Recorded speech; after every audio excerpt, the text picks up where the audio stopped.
planetarias del Estado del País Vasco. Trabajamos en las planetarias, actualmente en la Laboratorio Hospital, y bueno, también colaboramos con la ESA en el proyecto de la OSA. También, ¿vosotros tenéis un teléfono que se llame? No.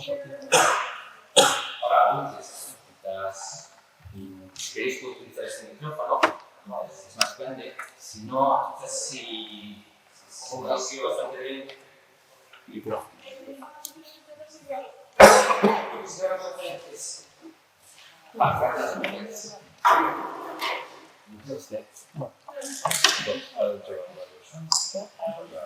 Bueno, lo que yo os voy a contar hoy es más o menos una pequeña visión general de todo el sistema solar. Es un poco un desafío desde el punto de vista de la organización sobre un tema tan vasto, porque el sistema solar es enormemente variado en cuanto a la multitud de grupos que hay, en cuanto a las diferencias que suscita.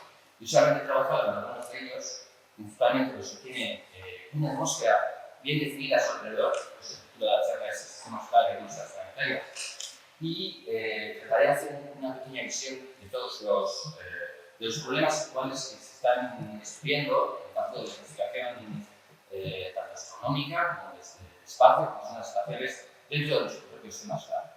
Y también quiero destacar que estas investigaciones tienen un gran interés desde que a mediados de la década de los 90 se descubrió el primer planeta extrasolar dedicado a otras estrellas. Desde entonces se han descubierto más de 200 planetas y desde los 200 planetas hay cuerpos extremadamente curiosos. Y el hecho de que hayamos descubierto tantos nos permite evaluar cuál es más o menos la frecuencia con la que uno puede esperar encontrar el sistema solar como nuestro. Esa frecuencia es extremadamente baja. Nuestro sistema solar, a pesar de lo que conocemos, es solamente un caso particular dentro de la gama de sistemas planetarios que podemos encontrar en nuestro planeta. Pero de esto no voy a tener mucho tiempo de hablar. Así que vamos a empezar a actualizar la transparencia. En esta transparencia podemos ver los diferentes planetas que tenemos en el sistema solar: la Tierra, Venus, Marte y Titán. Se vaya a hacer, ¿no? Mucho mejor.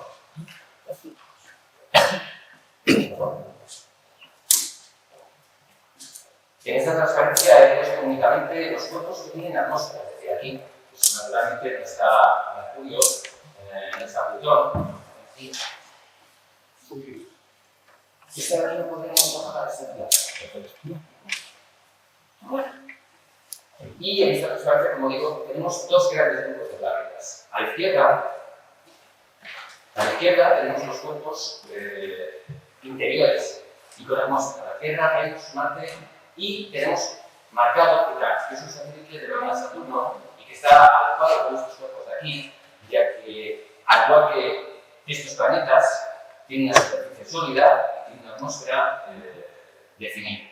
Aquí, por el contrario, he puesto los planetas gigantes, Júpiter, Saturno, Urano y Neptuno. Son cuerpos mucho más grandes cuyas atmósferas son enormemente diferentes, están formadas por hidrógeno y por helio. En realidad son planetas gaseosos, son planetas que no tienen una superficie definida y que están constituidos en casi su totalidad por el cuerpo atmosférico que podemos ver en los mundos superiores, mientras que la Tierra es enormemente pequeña comparada con estos planetas. Arriba, por el contrario, aparecen dibujados algunos de los que podrían ser planetas extrasolares que están siendo descubiertos. Orbitando estas estrellas hay planetas de tipo gigante gaseoso, pero muy cerca de sus estrellas, no como en el caso de nuestro sistema solar, donde está a 750 millones de kilómetros del Sol, sino que están mucho más cerca que hay planetas que están mucho más cerca de su estrella que el Mercurio del Sol. Y algunos de estos planetas son planetas que podrían tener un núcleo sólido y grandes océanos extendidos de líquidos, y quizás en algunos de ellos podamos encontrar planetas de tipo terrestre. Pero eso tenemos que esperar quizás alguna década para poder realizar ese tipo de descubrimientos. Cuando hablamos del sistema solar, si comparamos las masas de los diferentes planetas que contenemos en esta transparencia, vemos que el sistema solar en realidad está constituido casi principalmente por el Sol. El 99% de la masa de todo el sistema solar está en el Sol. Aquí en esta transparencia todos los planetas están dibujados respetando su escala de tamaños. Las órbitas, naturalmente, están mucho más alejados del Sol de lo que aparece bien en esta transparencia. Mercurio, Venus, la Tierra Fijaros la distancia que hay comparativamente entre la Tierra y la Luna.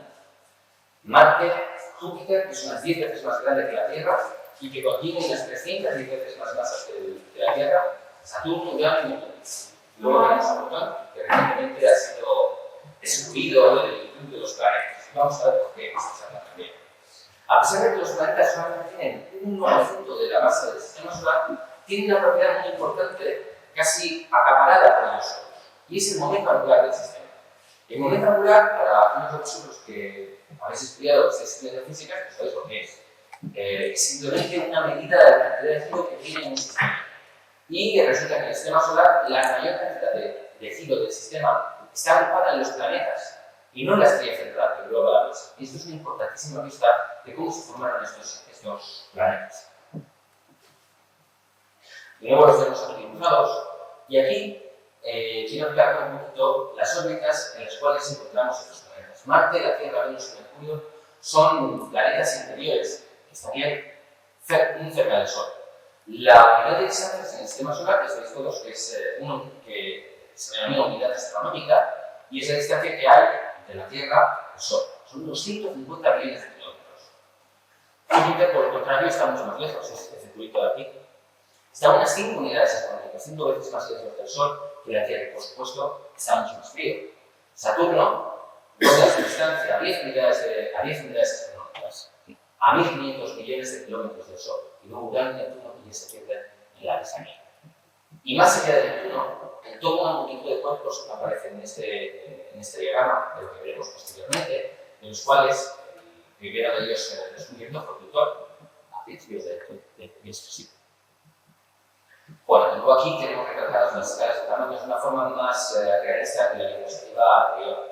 La Tierra es realmente tan pequeña comparada con los planetas gigantes que muchas de las formaciones meteorológicas que podemos ver en esta bonita imagen de Júpiter, que estaría la mancha roja, son incluso más grandes que nuestro propio planeta. El curioso planeta es extremadamente pequeño. Este es Venus, nuestro visto. Esta es una imagen de Venus tomada por radar, en la cual solamente estamos viendo su superficie, no la atmósfera. Y este es Marte, que también es pequeño comparado con la Tierra.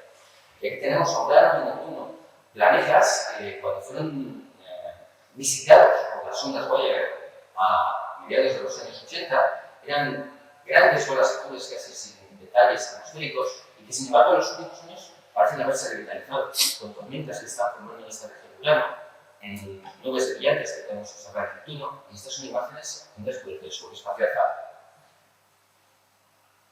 Hay una diferencia fundamental entre estos dos grupos de cuerpos, la densidad. Además del tamaño, la densidad. Estos cuerpos son cuerpos que tienen una densidad media de unos 5,5 a 3,9 gramos por centímetro cúbico. Es decir, de 5 veces la densidad del agua a unas 4 veces la densidad del agua. Esta es la densidad que tienen los materiales sólidos en la Tierra, las rocas. Mercurio es el más denso de todos estos cuerpos, mientras que Marte es el más ligero en cuanto a términos de densidades. De manera que la densidad en el sistema solar de los cuerpos que tenemos orbitando la estrella, nuestra estrella central, está escaminada en el espacio.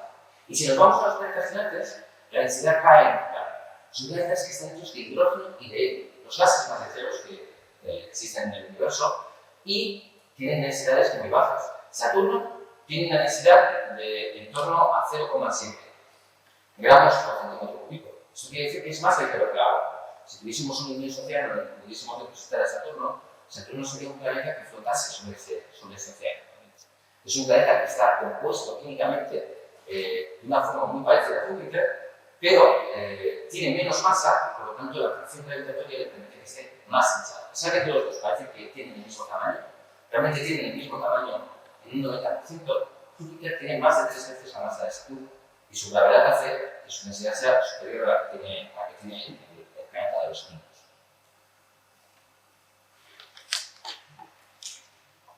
Voy a hablar muy brevemente sobre un tema que es extraordinariamente complejo. Así que si me entendéis alguna cosa, pues luego os animo a que me hagáis preguntas sobre esto. Y eso es como el sistema solar. La propiedad fundamental es la que os he comentado casi al principio de todo esto. El 90% de la masa está, el 99% de la masa está en el Sol, pero el momento angular, esa magnitud física por la que podemos definir cómo gira un sistema, está agrupado en los planetas. Y esto es una idea que ya a Laplace, en el siglo XVIII, se le ocurrió que podía ser una unidad fundamental. Bueno, en realidad fue al filósofo alemán Immanuel Kant que formuló una hipótesis por la cual intentaba explicar la formación de estrellas solares. Si vosotros tenéis una inmensa nube de gas, como las que podéis encontrar en el universo en regiones de las galaxias en las cuales hay formación de estrellas, esta nube de gas tenemos una pequeña densidad en su interior, esa pequeña irregularidad en la densidad, en la zona de la que la densidad sea superior, quizás sea capaz de empezar a atraer gravitacionalmente a todo el material que se encuentra a su alrededor. Es una nube muy extensa y muy clarificada, en la cual las partículas que forman el gas están muy lejos las unas de las otras. Pero el sistema normalmente va a estar girando inicialmente con una velocidad que puede ser extremadamente pequeña. Quizás en las regiones en las que se forman las estrellas, cada una de estas nubes puede girar sobre sí misma en periodos de tiempo de unos 10 millones de años. Sin embargo, a medida que la inestabilidad gravitacional se desencadena en su interior, a medida que el gas es atraído hacia regiones más internas, el momento angular del sistema se tiene que conservar.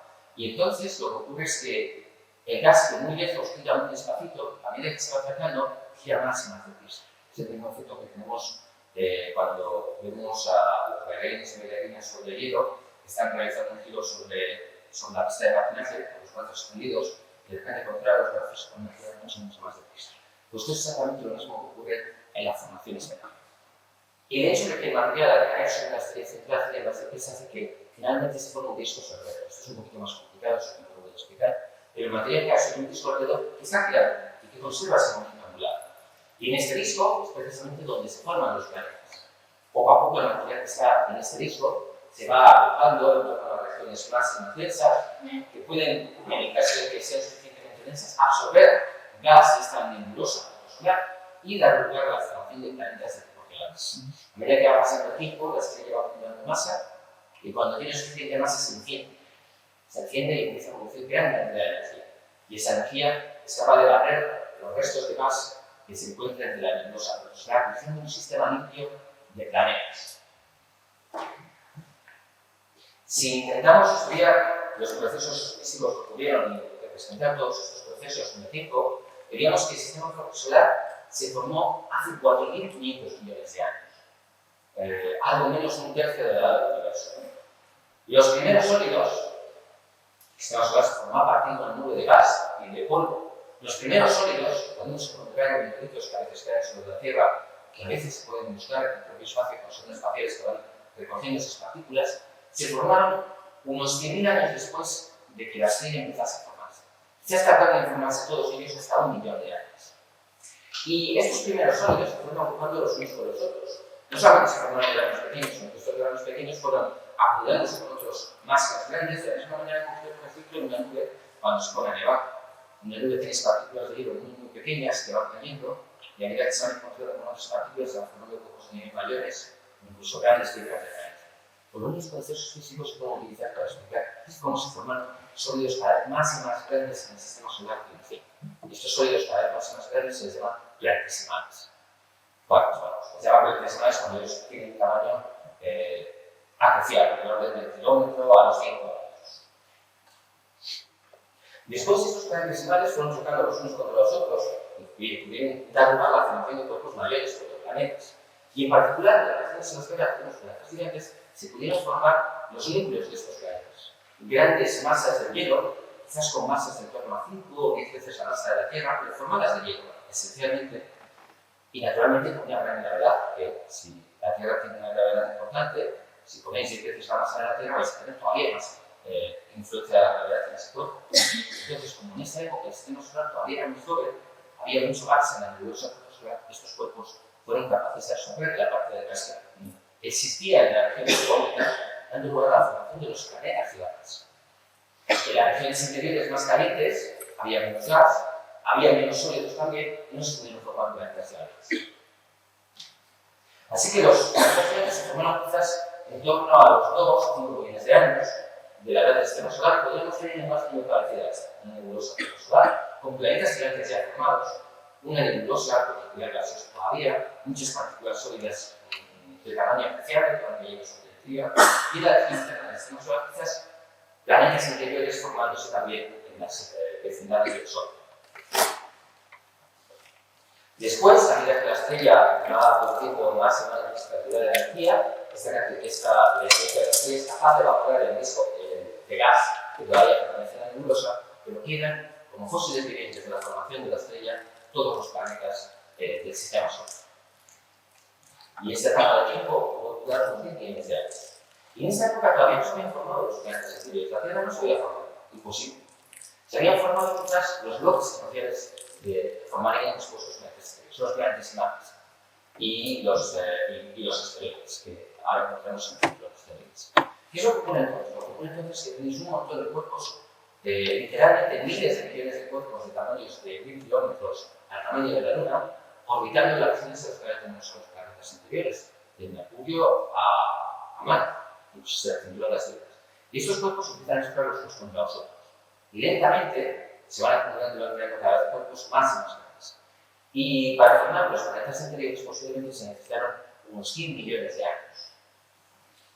En la zona en la que tenemos el cinturón de asteroides, resulta que Júpiter, que todavía está muy lejos, tiene mucha masa. Y la influencia de la masa de Júpiter impidió que se formase en esta región un planeta. Los asteroides que se encuentran ahora en el cinturón de asteroides tienen órbitas inestables porque la gravedad de Júpiter los empuja lentamente fuera de esta región del espacio y hace que no se pudiera formar un planeta en esta región. No se pudieran formar los planetas gigantes, donde ahora tenemos el cinturón de asteroides, habría un quinto planeta de tipo terrestre, parecido a Marte. Incluso Marte, que es más pequeño que Mercurio, que es más pequeño que Venus y la Tierra, tiene un déficit de masa que es aceptable a la diferencia de la gravitación de Júpiter en sus primeros 100 millones de años en los cuales estos cuerpos se estaban formando. Y después se produjo un fenómeno curioso, ya tenemos el sistema solar formado. Pero el sistema solar no se formó tal y como lo conocemos ahora. Las órbitas eran distintas, y en particular, Urano y Neptuno se formaron más lejos de donde se forman en la actualidad. También Júpiter se formó un poquito más lejos. Y entonces lo que ocurrió es que se encontraban en órbitas inestables y las interacciones entre los cuatro cuerpos que tenían la menor masa, parte de la masa del sistema solar, hicieron que estos cuerpos se empezaran a mover lentamente. Y en un periodo de tiempo de unos 100 a 500 millones de años, se fueron moviendo hacia el interior, hasta que finalmente llegaron a una región del espacio en la cual sus órbitas son más o menos estables. Se fueron acomodando a un sistema más o menos estable. Y naturalmente, la región comprendida entre Urano y Saturno era una región desprotegida del espacio, sino que había también pequeños planetas menores que se habían formado cuando se formaron los planetas grandes. Y entonces, ¿qué es lo que ocurrió? Lo que ocurrió es que en este proceso de migración, bueno, Júpiter es el que se mueve hacia adentro, el Urano y Neptuno que se formaron más cerca, van migrando hacia el exterior. Y después de ellos hay un montón de planetas mares. Y en particular entre Urano y Neptuno puede haber muchos planetas mares, y en ese proceso de migración, como estos cuerpos tienen mucha masa, cuando se encuentran con cuerpos que tienen masa pequeñita, los expulsan lejos. Urano y Neptuno tienen poca masa, los expulsan lejos con poca fuerza. Y entonces los expulsan hasta las regiones exteriores del sistema solar, quizás hasta 50 unidades astronómicas, precisamente donde se encuentra Plutón. Y algunos de estos cuerpos son impulsados hacia el interior y dan lugar a la formación de cuerpos que cayeron sobre la Tierra y sobre la Luna. Estos cuerpos cayeron unos 700 millones de años después de la formación de este sistema solar. Son los responsables de la gran cantidad de cráteres que podemos observar en Mercurio y en la Luna, en particular de los mares de la Luna. Esto es lo que se conoce como el gran bombardeo de partículas. En una época en la que había tan bombardeo de partículas sobre la Tierra que se estaba totalmente incandescente. Había todos los planetas interiores del sistema solar sin atmósfera, con sus cortezas exteriores literalmente fundidas, muchos de estos cuerpos son inyectados por el exterior del sistema solar, y miles de ellos cayeron en la región a la que tenemos a Plutón. Plutón es el primero de ellos que fue descubierto, pero bueno, en su tiempo moderno se han encontrado progresivamente más y más, de manera que esa es la razón por la cual Plutón no se considera en la actualidad un planeta, y es precisamente porque primero no se formó como los planetas, y segundo, si considerásemos a Plutón como un planeta, tendríamos que considerar a miles de candidatos como planetas. ¿Y cómo ocurre después? En esa época, cuando esos cuerpos están cayendo sobre el sistema solar exterior, están formando el cinturón de Kuiper, con esta región del espacio extendido donde tenemos todos estos cuerpos pequeñitos, se llama el cinturón de Kuiper. En honor a un astrónomo holandés, afincado en Estados Unidos, en los años 50 fue su principal referencia en las ciencias planetarias. La persona que hizo que realmente empezásemos a trabajar desde un punto de vista científico y serio en el sistema solar. Bueno, pues tan solo 300 millones de años después de este gran bombardeo tardío surge la vida sobre la Tierra.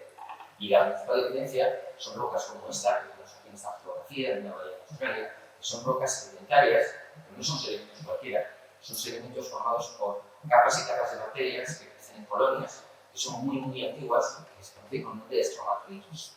Y si uno data geológicamente la formación de estas estructuras, pues una que se formaron tan solo 1000 millones de años después del origen de la Tierra. Unos 300 o 500 millones de años después de que la Tierra dejase de recibir este flujo de materia y de que y quizás se formaron precisamente cuando la Tierra adquirió las condiciones necesarias para que la vida pudiese formarse, sin necesidad de que tuviese que pasar muchísimo más tiempo. Este es un punto de vista muy interesante y muy controvertido, porque esto no ocurre en el postulado del sistema solar, por lo menos hasta donde nosotros sabemos. Y el sistema solar sigue siendo un lugar vivo. En los últimos 3.500 millones de años las cosas no han estado claras. Ha habido una evolución de todas las atmósferas, ha habido una evolución geológica de los cuerpos mayores, ha continuado habiendo impactos de cuerpos que caen, cuerpos pequeños sobre cuerpos grandes, cada vez con menor frecuencia. Y vamos a ver que el sistema solar es un lugar enormemente influente. Como yo me voy a centrar principalmente en los planetas interiores, voy a hacer los planetas que tienen masa, voy a hacer un tour rápido sobre estos planetas. Tenemos Venus. Venus es un planeta del mismo tamaño que la Tierra aproximadamente, tiene una atmósfera muy importante. La atmósfera de Venus es unas 90 veces más masiva que la atmósfera terrestre. Aquí tenemos la superficie que está entrada y la atmósfera que está por una sonda en el invisible.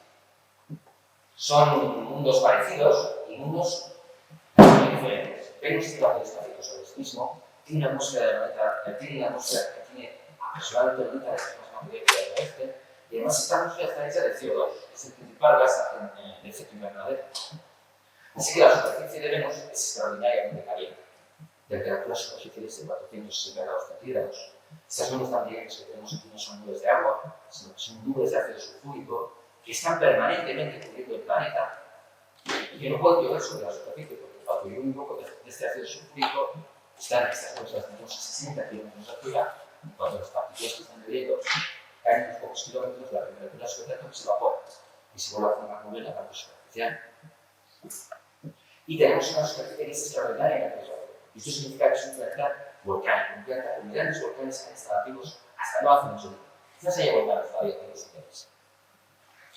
Estas son imágenes de la última sonda lanzada a Venus. Venus fue el primer planeta que fue visitado por una sonda espacial. En la actualidad tenemos a la sonda Venus 3, en la cual nosotros, nuestro equipo, participa analizando los datos de esta sonda. Y aquí tenemos imágenes del lado iluminado por el Sol y del lado no iluminado. Aquí es de noche y aquí es de día. Aquí estamos viendo las nubes en el infrarrojo y aquí lo estamos viendo reflejadas, reflejando la luz del Sol. Esto es el ultravioleta y esto es el infrarrojo. Y aquí estamos viendo el polo sur de Venus. Fijaros cómo, a pesar de que las nubes superiores parecen tener un aspecto homogéneo, casi aburrido, las nubes interiores presentan un montón de estructuras meteorológicas que habían sido vistas prácticamente. ¿Y cómo gira esta atmósfera? Pues en 1991 pasó una sonda americana y vemos que la atmósfera gira rápidamente sobre el planeta.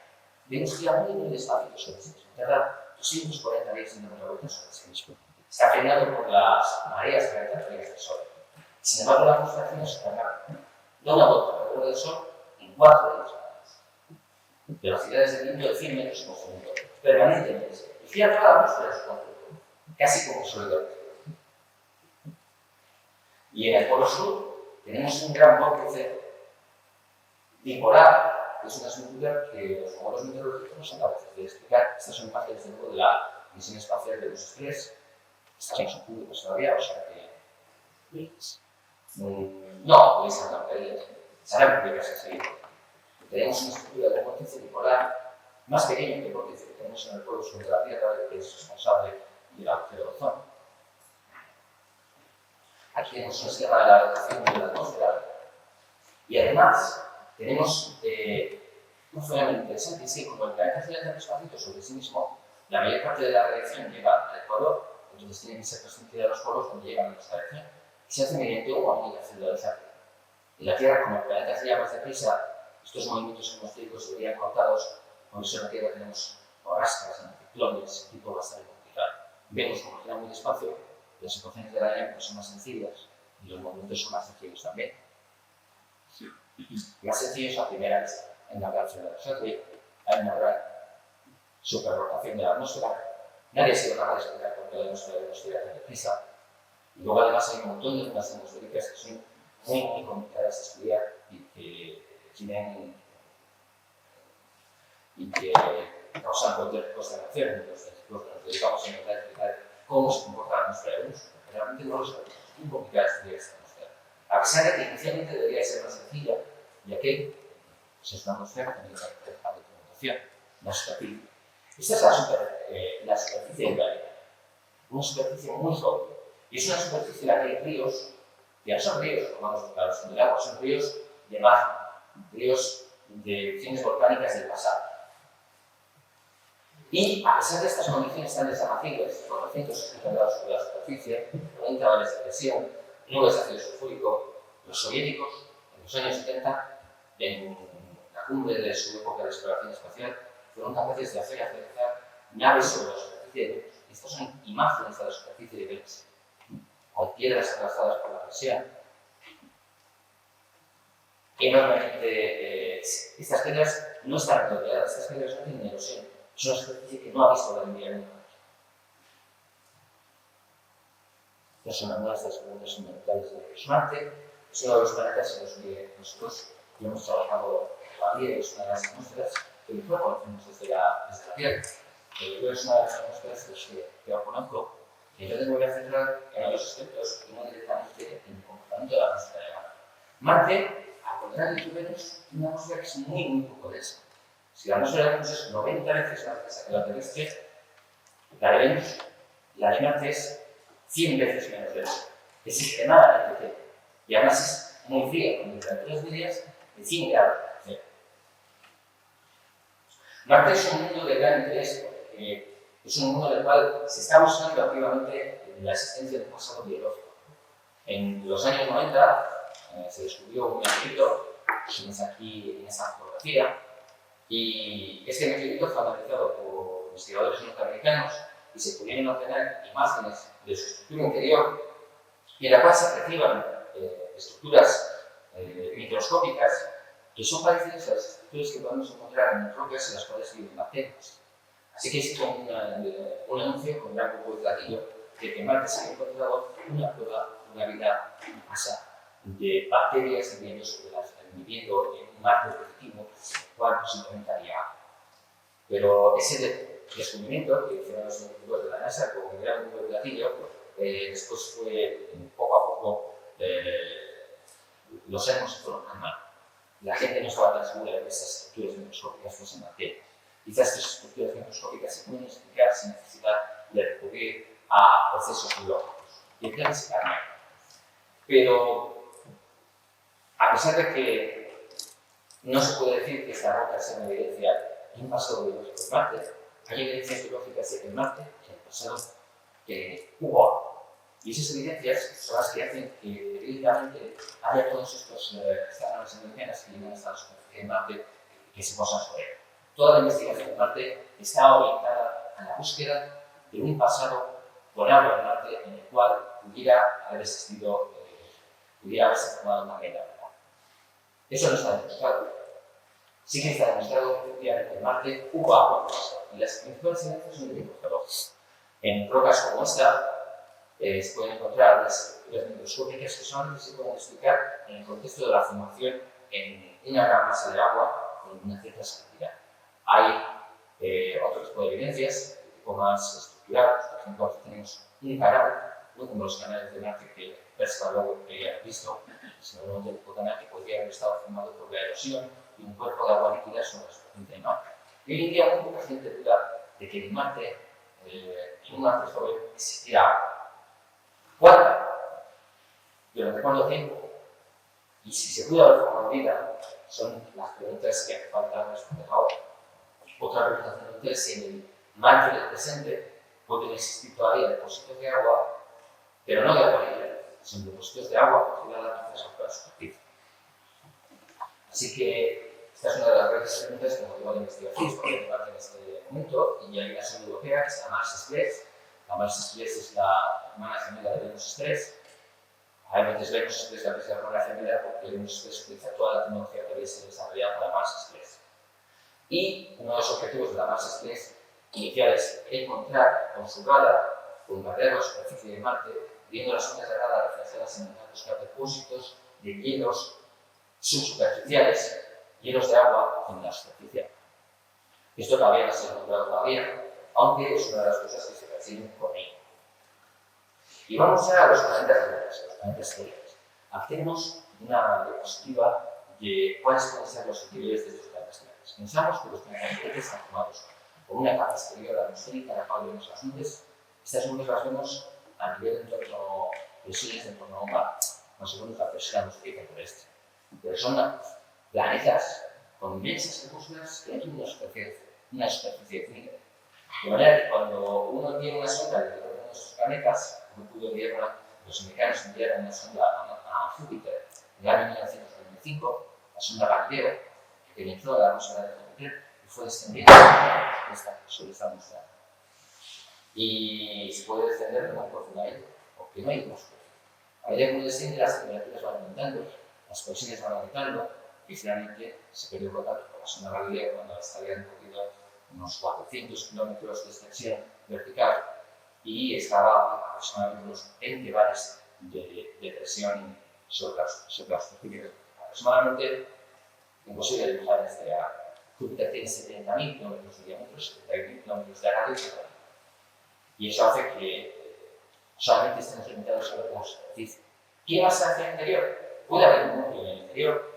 Lo mismo es aplicable tanto en los casos de Saturno como de Urano como de Neptuno. Este núcleo es un núcleo formado por hielos primitivos en la época de formación del sistema solar.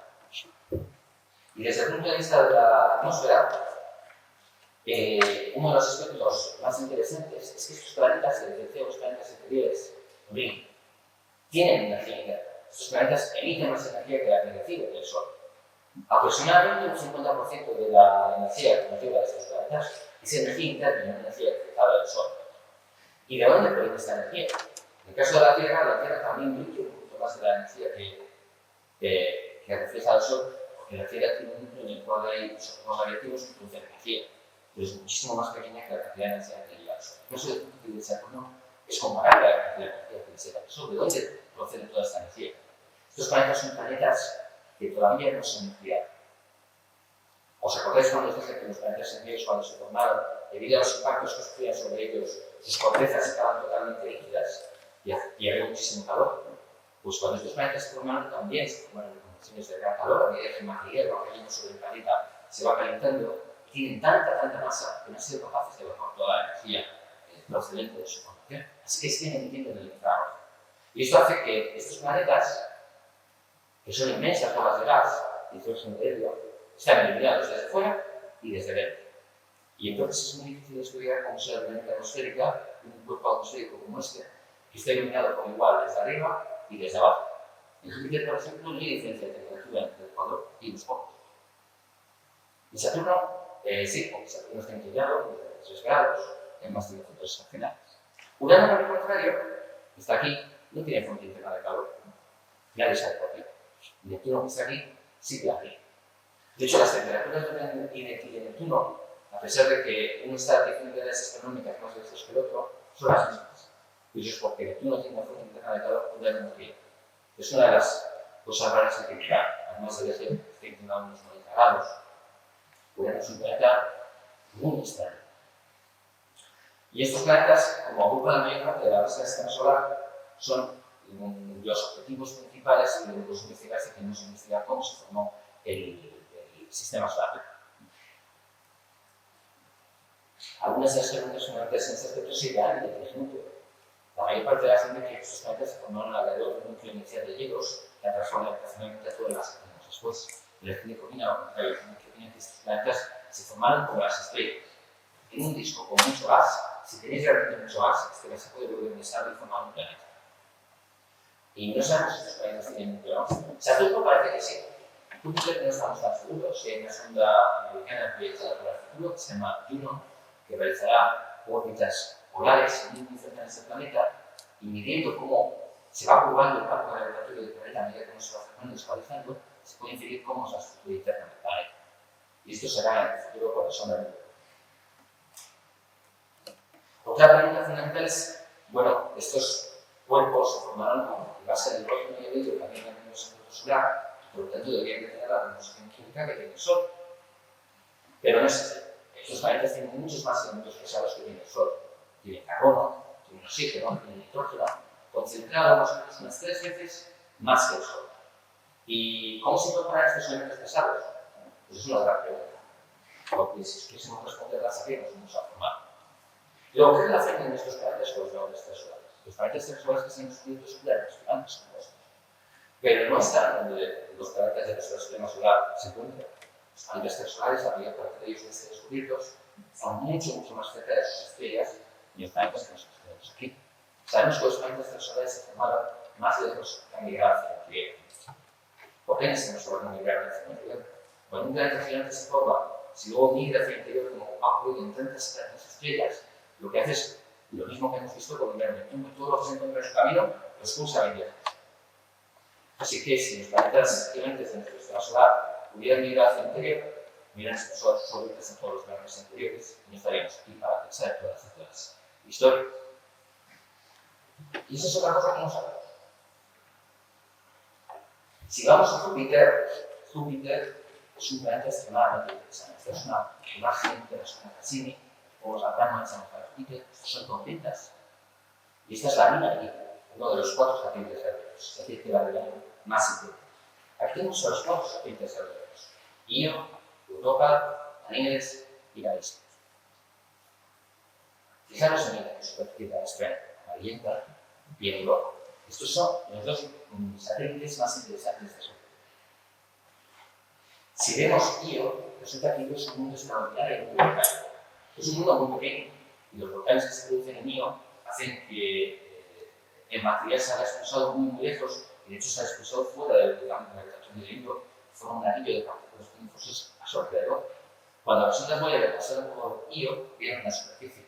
Y cuando la sonda Galileo pasó muy cerca de Júpiter, realizó varios sobrevuelos muy cercanos y se vio que las zonas de las que había volcanes que habían sido observados por las Voyager habían cambiado extraordinariamente.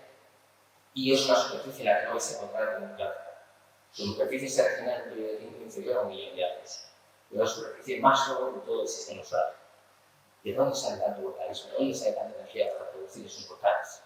Resulta que ellos son una luna interior de Júpiter y los efectos de la marea de Júpiter y de Europa, los aceites de luna, hacen que su superficie, que su interior se caliente y ese calor se manifiesta en forma de volcanes. Europa es un mundo helado, por el contrario, es un mundo frío y es un mundo de volcanes de azufre. Por eso es el color amarillo. Y resulta que está tan cerca del planeta Júpiter que el material que es expulsado por sus volcanes queda atrapado en la órbita que describe Io, pero el campo magnético de Júpiter es realmente intenso. Y entonces el campo magnético de Júpiter es capaz de arrastrar parte de estas partículas, las que estén cargadas, las arrastra sobre los polos de Júpiter. Y esto es una imagen de una aurora boreal de Júpiter.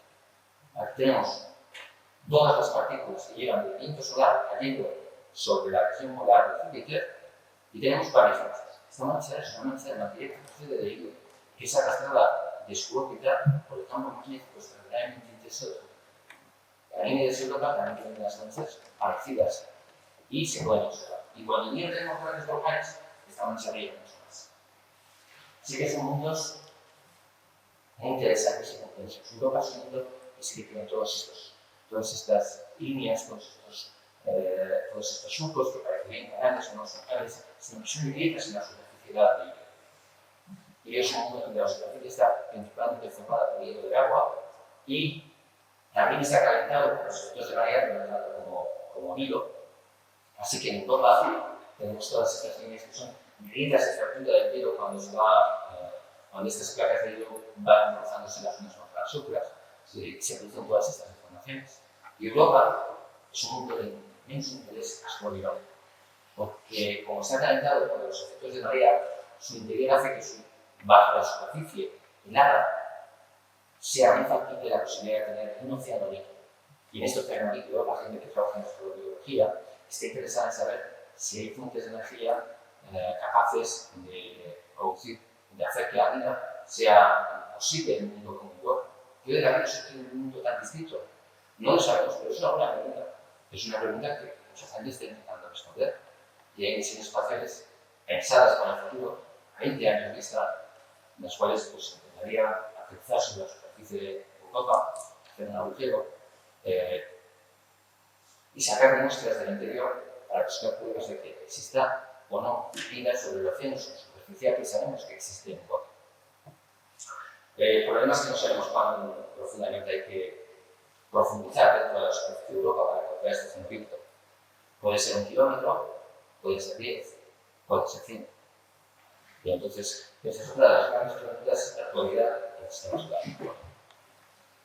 Y vamos a ver. Esta es una película de cuáles son los movimientos atmosféricos en la superficie de Júpiter. Estos son mapas de la superficie del planeta, de los que gases antes nucleares. Esta es la mancha roja de Júpiter, que es un gran anticiclón que está girando, gira sobre sí mismo en unas 10 horas.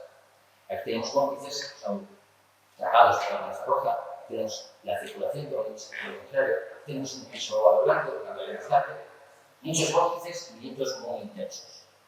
Y no hay que perder de vista la perspectiva del tamaño de Júpiter.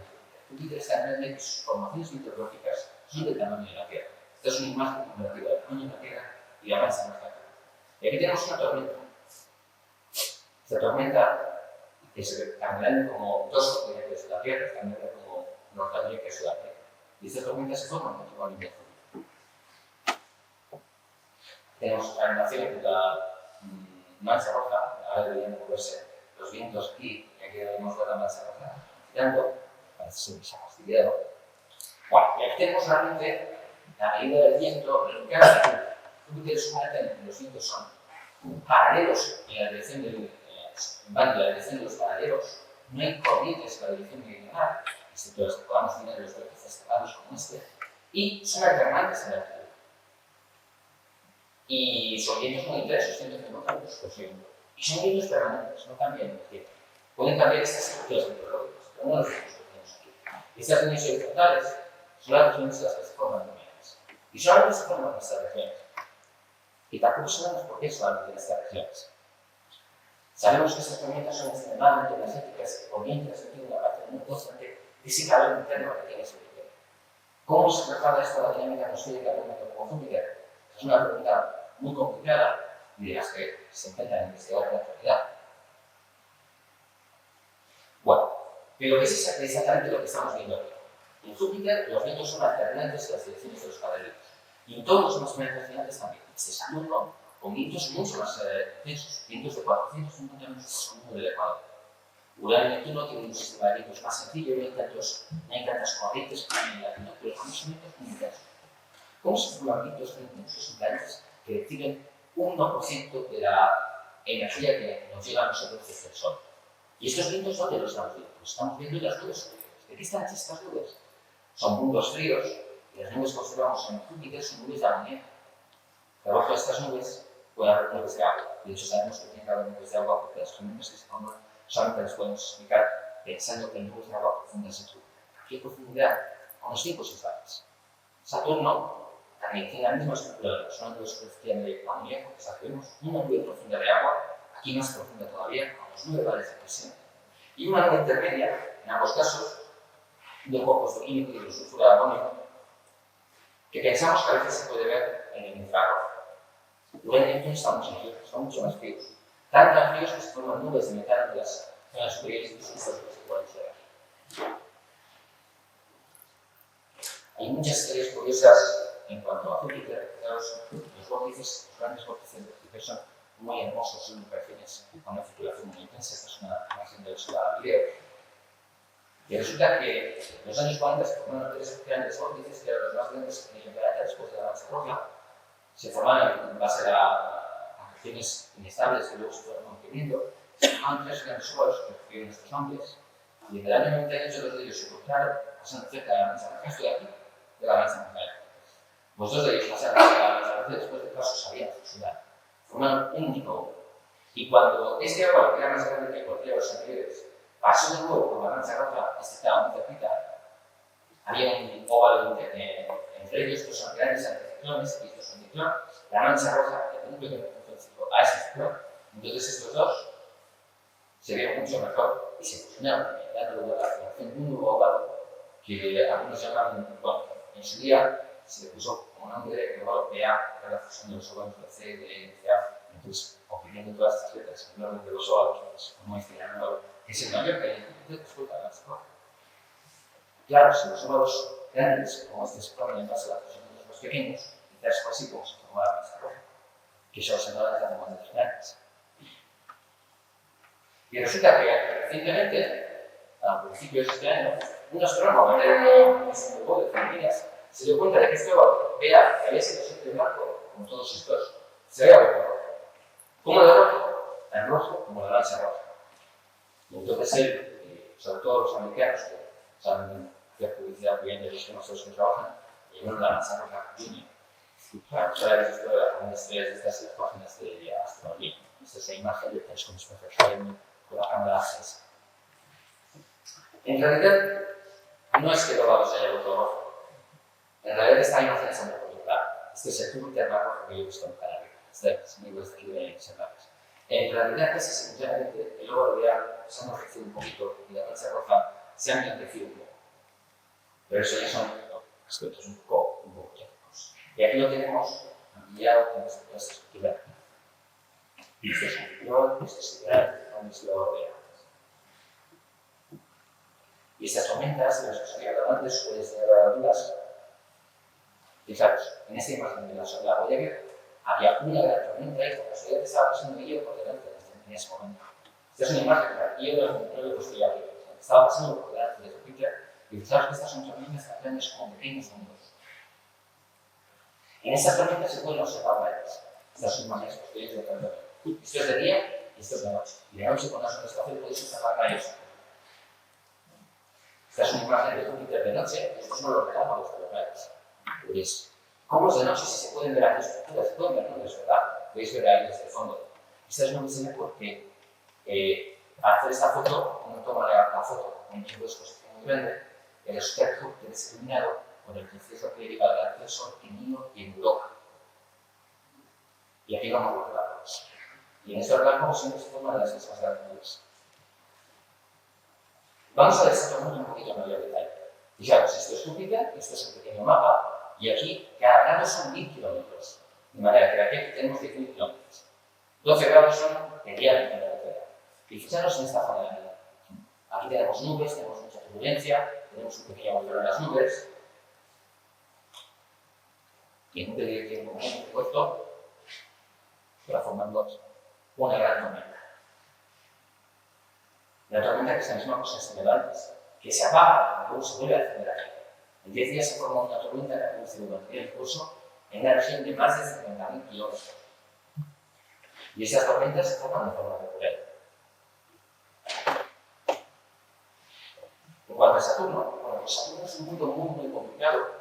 Es un mundo, y además se les parecido a la de Júpiter, pero como está más frío, forma una niebla oscura que nos impide ver las nubes de amoníaco fácilmente, y entonces parece un planeta aburrido. No es un planeta que tiene muchos satélites, y tiene un satélite muy grande llamado Titán, que tiene atmósfera. Y luego hay otro satélite muy interesante llamado Encelado, por supuesto que tenemos todos los anillos.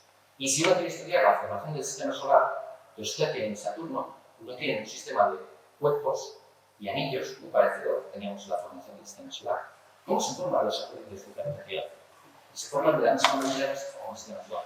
La gente que trabaja en la formación del sistema solar o en la formación de planetas dentro de los cuerpos, uno de los objetos que más mira es precisamente los planetas gigantes de nuestro sistema solar. Saturno, por supuesto, un mundo de los ejemplos. Ahora que está Cassini, por quitarnos un poco, tenemos fotos tan fantásticas como esta. Todas estas fotos son fotos reales. Cuando Cassini empezó a tirar estas fotos, yo veía en los foros de internet gente que decía, bueno, los americanos ya nos están volviendo a engañar, que están generando bonitas imágenes por ordenador, diciendo que se han gastado todo ese dinero que tienen en ese espacio. Esa Saturno. Todas estas son fotos reales. Estos son anillos de partículas muy finas. La altura de los anillos, si los miráis de campo, es unos 6 centímetros de metro. Y aquí tenéis una cantidad de materia que es relativamente pequeña. Yo no soy un especialista en anillos, pero resulta que si no tiene un sistema de partículas orbitando, estas partículas pueden interaccionar relacionando las unas con las otras, se forman sistemas de ondas, las son ondas y los anillos, ondas de gravedad. La gravedad de los diferentes anillos hace formarse cosas tan curiosas como esta o como esta. Y eso es no lo podéis hacer, pero la verdad es que podéis ver que este anillo está ondulado. Esta es la división de la acción. Estas ondulaciones están producidas por pequeñas irregularidades de lunas y de cuerpos pequeños que crean las divisiones entre los anillos, también las ondas que podemos ver aquí. Y Saturno no es el único planeta con anillos. Todos los planetas gigantes tienen anillos. Urano, por ejemplo, aquí los podemos ver. Júpiter también tiene sus anillos. Simplemente sabemos que son más brillantes, más grandes, con mayor cantidad de energía. Algunos anillos, como los de Júpiter, son muy oscuros y son muy difíciles de ver, porque son anillos lanzados. Los de Saturno son muy brillantes, se piensa que son un sistema de anillos relativamente reciente de la historia de esta Sol. Vamos a hablar un poco de la atmósfera de Saturno, que es un mundo realmente más oscuro. Anillos muy famosos. Sabéis que la atmósfera está acumulada conmigo, acumulada por la Júpiter en todas sus tormentas. Solamente se ven bandas, animaciones brillantes y oscuras. Pero si los observáis en el infrarrojo, las cosas no cambian. Si los observáis en el infrarrojo, podéis traspasar esas nubes oscuras, podéis ver las nubes profundas. Nubes que están aproximadamente en torno a 1 a 2 bares de presión. Mientras que aquí estáis viendo solamente en Saturno a unos 100 o 200 milibares. Se ven montones de cosas infrarrojas. Si la tuviésemos una luz de agilidad, podéis ver un montón de cosas precisamente de la zona estar aquí. Y en vez de noche utilizamos un mapa únicamente en el infrarrojo. Y acerca las voy a capturar una gran cantidad de trayectos atmosféricos. Saturno tiene grandes vórtices, no captan como los de Júpiter, tiene tormentas, como esta o como esta, tiene regiones en las que el brillo del planeta cambia rápidamente. Y os recuerdo que es un planeta en el cual los vientos van cambiando de latitud y son especialmente intensos en la zona del Ecuador. El Ecuador es una zona muy interesante en Saturno. Yo he trabajado bastante las tormentas, tanto en Júpiter como en Saturno, entonces aquí podéis ver dónde se forman las tormentas en Saturno. Se forman también en regiones muy concretas. La mayor parte de ellas a 42 grados. En el norte y en el sur. A veces en el Ecuador, como estas que de aquí, a veces en el polo, como estas pequeñitas de aquí, y nosotros pensamos que las tormentas que se forman en el Ecuador son de agua, no son de Ecuador, son ambiente. Y en ocasiones, una vez cada 30 años, Saturno cambia. Y de repente, en lugar de tener una atmósfera vida como nuestros hoteles atmosféricos, con pequeños detalles como estos, pequeños son 10 kilómetros, estas estructuras de aquí, de repente, Saturno en el año 90 se formó una gran mancha blanca, que también fue descubierta por un astrónomo aficionado. En 3 semanas, donde no había nada, se formó una gran mancha de 20.000 kilómetros de diámetro que brillaba más que todo el resto del planeta en ciertas longitudes de onda. Y cuando el telescopio espacial Hubble sobre todo Saturno para observar qué era esto, habían pasado ya un par de meses, la mancha, aquí el viento es muy intenso porque se formó a 5 grados de latitud norte, y entonces la cesárea del viento, cómo cambia el viento en latitud, hizo que ese sistema de nubes se fuese alterando y se formó toda una banda nubosa mucho más brillante que todo el resto de todas las otras latitudes. Esta es la gran tormenta marcada del año. Aquí vemos las observaciones del telescopio espacial Hubble. Estas imágenes son marcadas porque fueron las únicas imágenes científicamente progresosas de Hubble antes de que se quemara esa zona. Aquí se ve un foco objetivo y toda la zona de nubes que ha producido su alrededor. 2 meses antes todo esto era el mismo color que el resto del planeta. Aquí esto debería ser una animación, pero tampoco funciona. En el año 94 se formó otra gran tormenta, aproximadamente de un tamaño de la mitad del anterior. Y aquí podemos ver una simulación por ordenador de cómo puede ser esta tormenta. Esta es una imagen de Cassini, esta tormenta se llama la tormenta de Dragón. Fijaros aquí, a 9 grados se puede formar una tormenta de agua que arrastra consigo las nubes de su fluido armónico y llega hasta donde se forma el amoníaco y hace que también aquí se nos forme una mano. Nosotros lo que observamos es el vaciado. Y la tormenta está formando a 300 kilómetros de profundidad. Esta es una tormenta individual 10 veces más energética que un huracán terrestre. Y esto sería un añadido de lo que está ocurriendo aquí. Bueno, aquí esta escala es del orden de los 100 kilómetros y aquí esto es de unos 1000 kilómetros. Una tormenta como esta pequeñita de Saturno quizás sería unas 5 tormentas como esta de aquí. Y una tormenta grande como la gran mancha blanca de la gran tormenta quizás sería unas 100 tormentas como esta cuando puedes. Bueno, esta es la imagen final de cuál sería la estructura de la tormenta. Resulta que Saturno es un planeta que gira muy rápidamente. Cuando vosotros hacéis que la materia que está creciendo en su espacio exterior, podéis hacer que la tormenta se cubre por efectos de fuerzas exteriores y entonces por atraer el viento a su alrededor. Y este es el cuadro de Saturno ahora, observado por la Silla Cassini. Esto va a tener aquí simplemente que se han superpuesto imágenes formadas de diferentes tipos. Y la corrección fotográfica de los documentos de entorno es muy buena. Y la zona del cuadro es una zona muy interesante. En el año 2003 pudimos analizar una serie de observaciones del subespacio clave a lo largo de las estaciones de Saturno, del año 94 al 2002, y pudimos ver cómo era el viento en el cuadro. Las observaciones de Hubble eran posteriores a la barca del año 90, que había dado lugar a esta preciosa imagen que fue portada en hecho, y pudimos medir el viento en Saturno, en esta región ecuatorial, después de la tormenta, unos años después, y había medidas en viento en esta región ecuatorial de Saturno antes de la tormenta, gracias a la sonda Voyager. Y cuando uno los compara, los vientos han cambiado. Y han cambiado de una forma muy artificial. Este es el viento que vivió Voyager. 409 años. Y este es el viento observado por Cassini. Esto de aquí son las nubes superiores, pero Cassini tiene diferentes filtros en los cuales puede observar Saturno, y los sitios centrales en la atmósfera se les puede. De manera que en Saturno, en la región ecuatorial, hay una cizalla de viento enorme. El viento cambia por altura de transforma de minutos. Y además hay un cambio muy intenso en el viento, precisamente en la vertical que se formula durante la tormenta del año 90. Como una tormenta como esta es capaz de alterar el viento en un planeta como Saturno, es bastante sorprendente. Y es otra de esas preguntas en las que mucha gente, la gente que trabaja en mecánica de estas antes, de muchos de ellos están realizando modelos de cómo se produce este cambio, de cómo se puede explicar esto. ¿Son las tormentas responsables de esos cambios o qué estamos equivocados si es otra cosa para cambiar el viento de Saturno?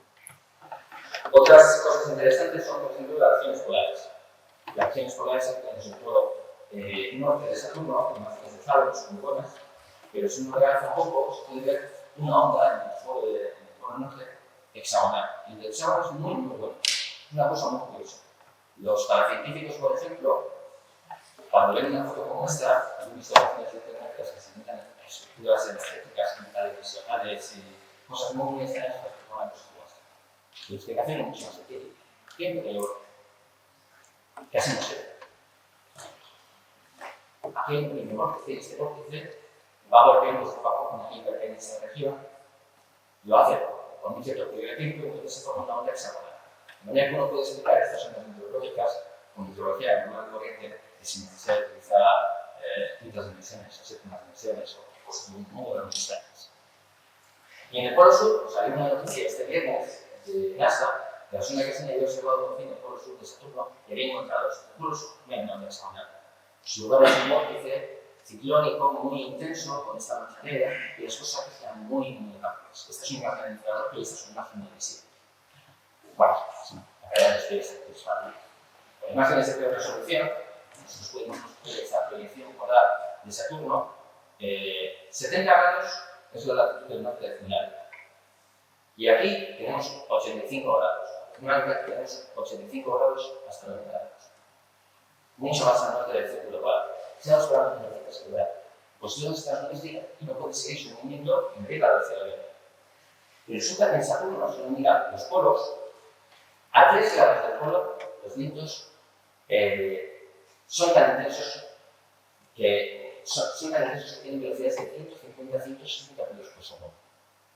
Y esto es un gran vórtice ciclónico en el cual las temperaturas son muy diferentes al resto. Y lo que tenemos aquí es una inmensa masa de gas que está circulando muy rápidamente y que además se está metiendo hacia el interior de la atmósfera.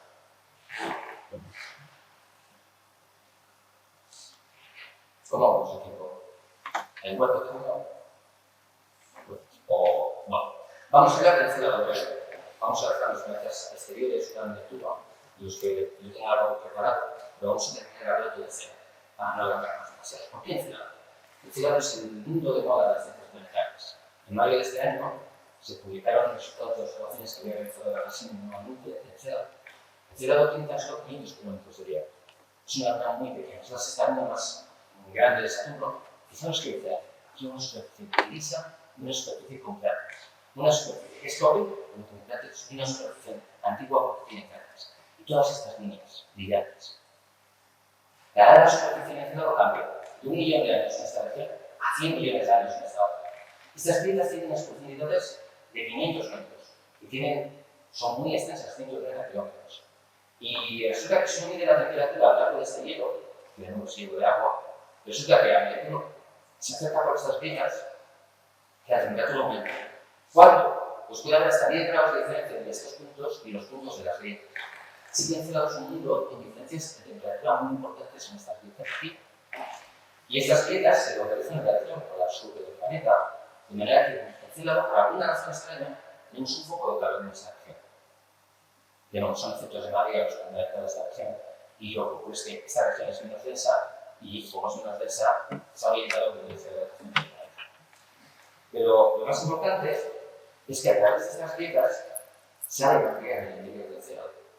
El cielo es un mundo en el cual se produce kilowatts, en el cual se producen grandes géiseres de material que sale hacia el exterior. Material que sale y que es expulsado a grandes distancias porque es una gravedad, y es material de agua. De manera que el cielo es un mundo en el cual hay géiseres y es un mundo en el cual posiblemente en su interior también hay océanos en superficie, y la gente espera que a través de estas grietas hay un sobrevuelo rasante, así que sea capaz de identificar agua líquida. El único mundo del sistema solar en el que puede haber agua líquida, además de la Tierra, quizás sea una luna de Saturno. Bueno, este es un modelo de Encélado, con produces esos géiseres. Si me decís 2 puntos más, voy a hablar brevemente de Titán, que aparece en la fotografía del lema de las jornadas.